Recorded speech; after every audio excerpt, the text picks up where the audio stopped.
Hello বন্ধুরা, কিছু স্বপ্ন কিছু আশা আর তোমাদের ভালোবাসা নিয়ে আজকে আমি চলে এসেছি আমার আর একটা নতুন ভিডিও নিয়ে।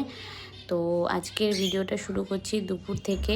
দুপুর এখন 1টা বাজে, রান্নাবান্না সব শেষ হয়ে গেছে। আমি রান্না করেছি ভাত, ইলিশ মাছ ভাজা আর ইলিশ মাছের তেল।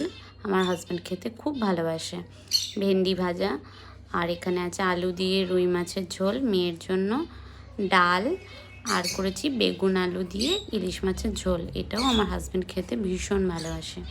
তো রান্নাবান্না সব কমপ্লিট হয়ে গেছে। এবার আমাকে যেতে হবে মেয়েকে আনতে। 1টা 5 হয়ে গেছে, এখন না বেরোলে লেট হয়ে যাবে। আর আজকে ছিল ভীষণ রোদ। তো চলো, কথা বলতে বলতে আমি পৌঁছে গেছি স্কুলে। স্কুলে এসে দেখছি এখনও গেট খোলেনি, আর কিছুক্ষণের মধ্যেই গেট খুলে দেবে। তো আমি গাড়িতে বসে আছি, দেখো এত রোদ বলে আমি পুরো মুখ টুক ঢাকা দিয়ে তারপরে এসেছি মেয়েকে নিতে। গেট খুলে দিয়েছে, এবার মেয়েকে নিয়ে আমি বাড়ি চলে যাব। তোমাদের যদি আমার ভিডিওটা ভালো লেগে থাকে তাহলে অবশ্যই লাইক, শেয়ার এবং সাবস্ক্রাইব করে দিও। টাটা।